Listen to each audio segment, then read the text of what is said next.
let's have a think about how you're going to get your book written. So there's lots and lots of different methods. You can write it yourself.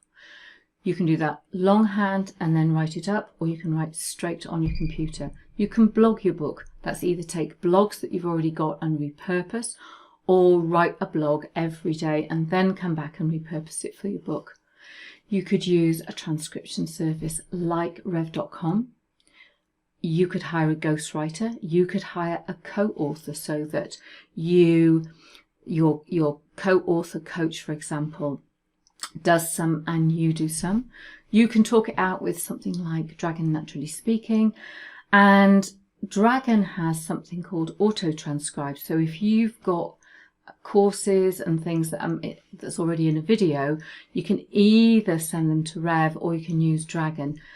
What I find with the auto transcribe in Dragon, the words that come back are quite hilarious. So, you know, we take our chances with some of these automated products, but it gives you a good start.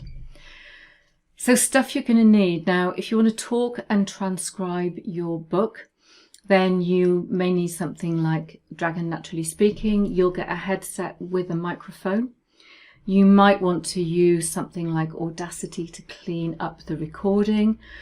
And you might want to have Word or some other word processing software. So you need to have a look at how you want to do this and then decide you want to make the investment in some of the tools. So if you've got Dragon, you really do need a headset that's very, very close to your mouth and good quality. Audacity is a free open source voice recording product. You might already have something like Camtasia or YouCam. And then Word or Google Docs or some kind of word processing software. So just make sure you get the appropriate tools for how you want to do this. And of course then the question is which is the best way? Well, it really depends, and it depends on how you like to work. So I suggest that you try different things and then choose what works for you. Now, I have written a book in a weekend using Dragon Naturally Speaking. I just sat down and talked. I talked about 40,000 words. And then I had a massive editing job to do, but I got the stuff out very, very quickly. Mostly I write on the computer. Often I'll write in my journal and then I'll write that on into a Word document. But mostly I just sit at the keyboard and write. But sometimes if I really don't feel like writing, I'll open up Dragon and I'll talk some of the book. So it's, you know, how long is a piece of string, but find what works for you. And do the thing that works for you in the main. What we really need in front of us is an outline and that synopsis document that we've been working on. We need to do a trial write and test that chapter framework.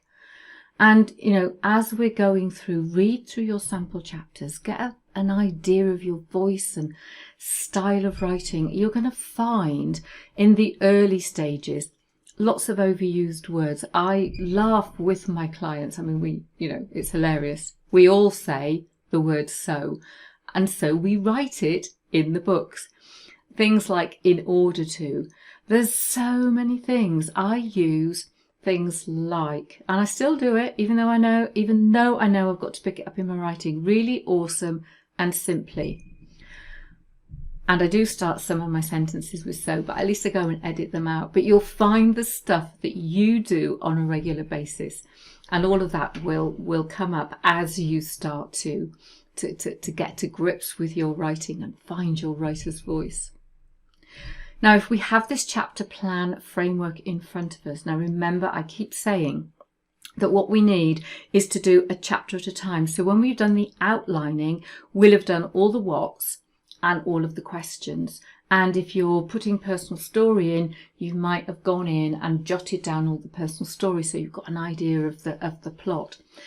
And then we come back to each chapter and we do, check the what, the why, the how, and the what if. We're looking at those key messages. We're looking at the subheadings.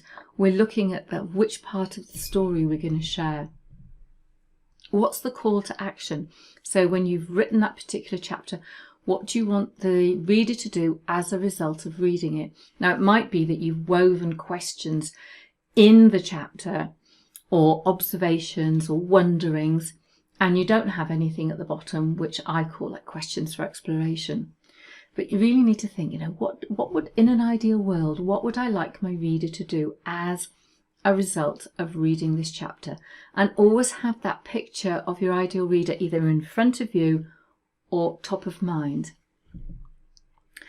So if we're going to write the book ourselves, that could be we write it longhand, and then we might talk it, we might write it out, we might blog the book, and we can do that in a number of ways.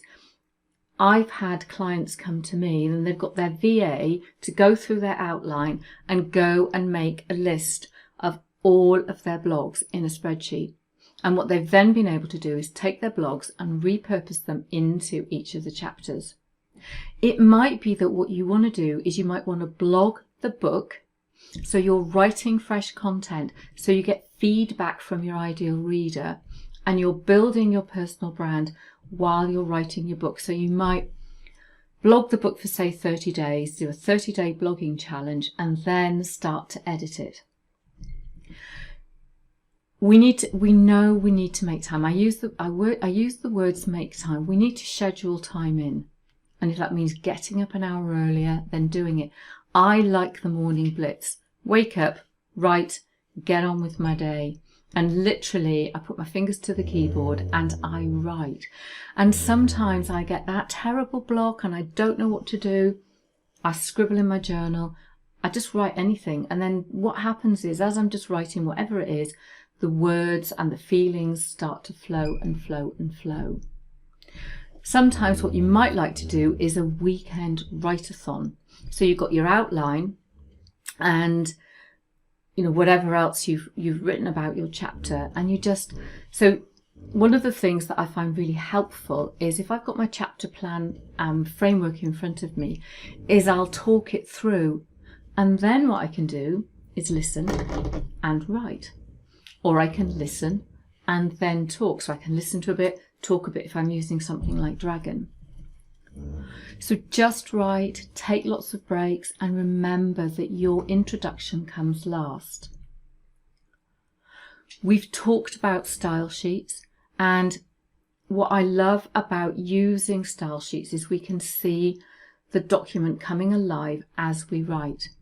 So we can set them up. I've included a document that has quite a nice style sheet.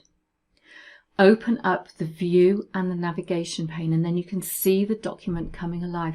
Now listen, if you're not used to using these things, try it, play with it. If you don't get very far, it's okay. Do the best that you can. You can always come back and sort it out later on. But I think, once you get over that first little bit of hump of, yes, I've got to remember to do a heading 1, and then yes, my heading 2s need to be this, and then I need to do that, and oh yes, underneath a heading I have to have it so that it's perfectly aligned, and then the next one in is slightly indented. You don't need to hit the space bar, you have a style for it. So you'll get used to the styles and the style sheets, and you really, honestly, you will thank me for it when it comes to getting your interior of your book laid out and uploaded onto Kindle Direct Publishing. Transcription and the ghostwriter. So this is our outsourced methods. So if you have got, let's say, a course and you want to turn that into a book, you can upload all the course videos onto somewhere like Rev, and you will not only get back captions, but you get back this transcription file, and what you get back is just a big blob. And you've got to go through and sort it all out, but it gives you a starting point. It gives you something to edit. You might want to work with a ghostwriter. So it's a bit difficult for me to give you ghostwriting prices. I typically, something like 30,000 words, and you will need to be involved. We'll talk about this. You'll need to be involved. Budget anything between £9,000 and £12,000, and then obviously the price will go up depending on how many words you want in your book and how much work your ghostwriter has to do. So when you're looking for a ghostwriter, or a transcriber, anything to do with outsourcing, is ask for recommendations and put yourself a budget together. Now let's imagine the scenario that you have got, say, a publisher, and they want your book in 30 or 60 days. How are you going to get it finished? Now, it might be that if you work with a ghostwriter, they'll interview you. Not only will they interview you, they can transcribe that, and then they can sit and write your book for you. So if you don't have the time, but you have the budget, a ghostwriter is a great place to start. Check any contracts you have between you and your ghostwriting service. As far as I'm concerned, if I write for anybody, it's whatever I write, whatever they get off me is their property. It's got absolutely nothing to do with me. Make sure there's frequent contact, and usually your ghostwriter will interview you. Yeah. So if you work really, really closely with your ghostwriter, you are going to get superb quality. And even better, if you could take yourself off to a hotel or a cabin or something like that and work together, then again, you're going to get stuff done in a much shorter space of time and a higher quality book. Obviously, the choice is yours. So write yourself a good specification. Ghostwriters are not mind readers. Interview a few of them, get a feel. You'll sense the energy, that rapport, and you'll know if this person is right for you. Don't be put off if perhaps this is someone who's new to ghostwriting. Go with your gut. Do a sample chapter. See how it works. Talk to, their other clients. Their other clients might not want to talk to you. They might not want to confess that they have got a ghostwriter. So, we need to be a little bit careful of that. But you need to make sure that somebody truly understands you, that there is empathy. So really, really do interview them. Spend some time with them. Get a sense of how they write and how they're going to work with you. Trial them. Be prepared. It's not a case of you just give someone some stuff to do and they're going to get on with it. You have to work with them closely. So, so important. Now your transcriber, there's several different ways that the transcriber will work. So you can talk your book, as I said, with Dragon Naturally Speaking. You can make videos. So you could put your videos on your YouTube channel, for example, or have a video blog. And then you send them to somewhere like rev.com. Now you're going to get some funnies back. I always tell them to not write the word gonna, it's going to. They never listen to me. They always write gonna. So I do a search and replace in the document looking for those words where they've used funny things like gonna and gonna and wanna instead of going to and want to. But it's a fantastic service. So if you've got any audios or any videos, send them off to somewhere like Rev. You get this big blob of document back and then you can sit and edit it. So we've got Talk It Through with Dragon Naturally Speaking and Auto Transcribe with Dragon. Now the Auto Transcribe with Dragon is part of the professional package from Nuance. Now if you're going to use a speech to text product, and there's more than this particular product, and the prices will have changed since I took this screenshot. Again, you have to train it to understand your words. So if you use Dragon and you've got that, the microphone that's very close to your mouth, you need to keep training it. It is going to write some weird stuff. I mean, it's a computer, so it's not going to be perfect. But out of all the different products that I've trialed, this one works best for me. And if I'm putting my videos into its auto transcribe, again, you're going to get some weird stuff back, but you do at least get your videos transcribed. So when you're using the Dragon Auto Transcribe, so it's working from an audio file or a video, then it goes into, you put everything into a directory and its little engine just goes and does everything. And like I say, you get this big blob of writing back that you've now got to go and edit. So they're just faster ways of doing it. Personally, I had one of my courses transcribed and it cost me probably about $150 using rev.com. And I find it really, really hard. I find it hard to go through the transcriptions. I much prefer to sit and write straight out of my head. So it's an unconscious stream of words, but you will find a way that works for you. So there's lots and lots of different methods, and you can do different things. So you might have a whole load of videos, get them transcribed, and you might write the rest, and you might take bits of your blog. It's whatever works for you, but make sure you work with that good outline and your good chapter framework, and then you can pull it all together and make sure it makes sense. So what I often find with first drafts, what happens is you get to the end of that first draft and you feel really elated, and then you go, oh, this is awful. My writing is terrible. It really is going to be rubbish. And actually that's not true. And what I would like to invite you to do is to congratulate yourself. Go and have a massive reward. You have done so well. And here's the thing, every first draft that I have ever read is great. It's not perfect, it's not the finished product, but it's good. The magic comes in the editing. So we just write it. And I know we do. I know we all feel the same way. I've written hundreds and hundreds and hundreds of thousands of words, and I still feel the same way. And then when I've left it and come back to it, I go, oh, that's quite good. But I've got something to work with. So congratulate yourself. Get a reward. And here's something that I put together, and I always remind people, first drafts. These are your first thoughts. It's an inspired, unconscious download. It's raw, but it's ready to edit. You've set the scene, and now what you're going to do is you're going to tighten it, which means you're going to edit.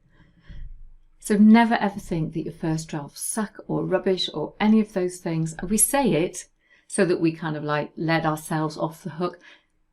Personally, I think first drafts are great. We've now got a foundation to work with, and now we're going to edit. So celebrate and have a reward. So it's always going to be a stream of unconsciousness. It's good.